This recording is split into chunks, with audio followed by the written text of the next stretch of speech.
که 11 خودشه، میشه اتاق مربوط به ما. من کلا پکم شده یه دونه کلو پشتی باز میکنیم، داخلش میبینیم دمپایی که خیلی مهمه که جداگونه داخل این نشون میدم تمام متعلقات، بقیهش دیگه میشه لباس. یه چند تا دارو من برداشتم، رم اضافه حتما، یه همچین آداپتوری رو خیلی توصیه میکنم که یه سری کانکتورهای مختلفه، چون ساعت مچی دارم، مسواک و خمیر دندون و خلال دندون و اینها با چیزای نخ دندون. من این میخوام لایف جاکت ها رو هم امتحان کنم. خب ببینید چه آپارتمان آسانسور عالی داره که در طبقه 9. حالا میریم برای بوفه و ببینیم که چه خبره.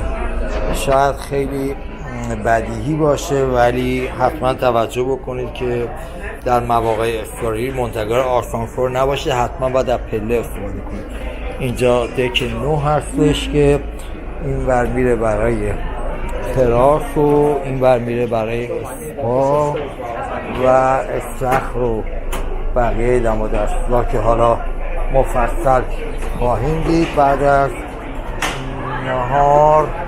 و بله خب اینم حال و هوای خود کشتی که البته هنوز راه نیفتاده. الان ساعت نزدیک 3:30 قراره که ساعت 5 حرکت بکنه کشتی و بریم ببینیم بوفه برای غذا کجاست و اول فکر می‌کنم طبقه بالا باشه، نمیدونم، حالا بریم ببینیم کجاست.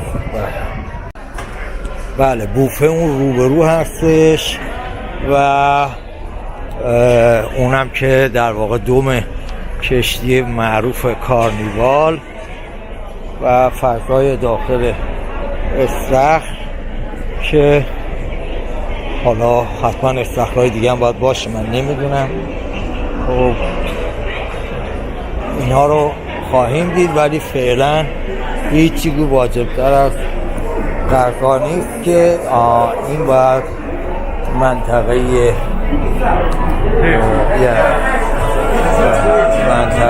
بار باشه که یه سری استخر دیگه هم این بره.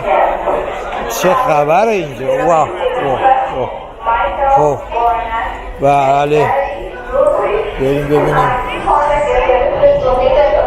این برم که اجرای زنده است و این برم که نوشیدنی ها و آب میوه و ظاهرا بله آب و آب میوه و چای و اینا باید روی چیز باشه. برو بریم. چه حال و هوایی داره اینجا. خب وضعیت بوفه رو نگاه کنید.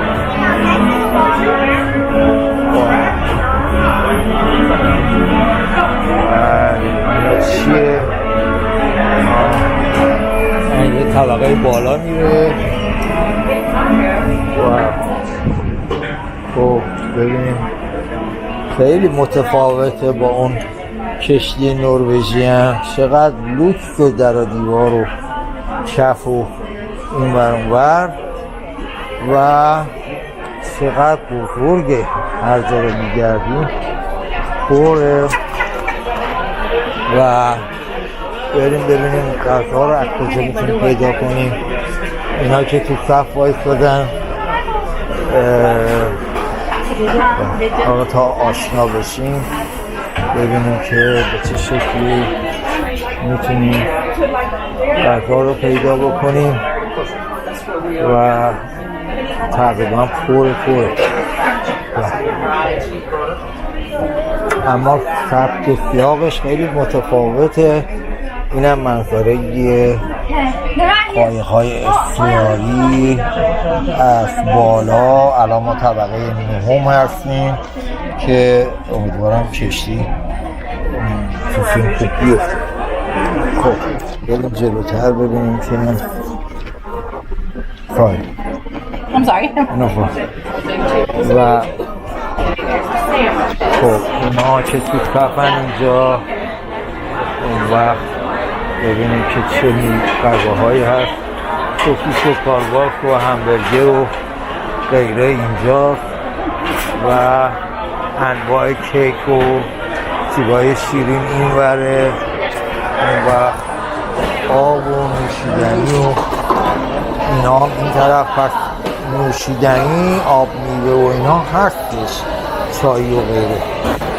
خب و این طرف انواع پیتزا هستش که بر بوفه هاش به این شکل و اون طرف هم چی نوشته کاربری که نمیدونم چیه، حالا بریم پیدا میکنیم.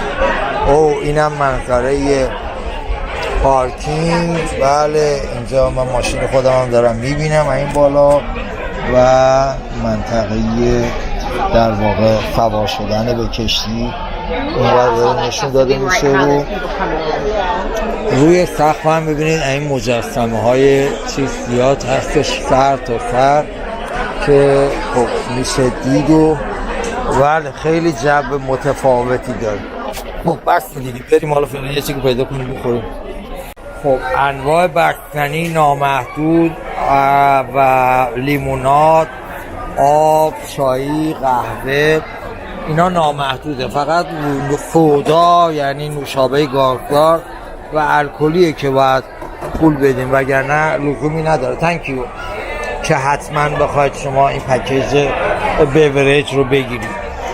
نوشیدنی به اندازه کافی برای همه، سلیقه ها موجوده و خلاصه خیلی هم عالی.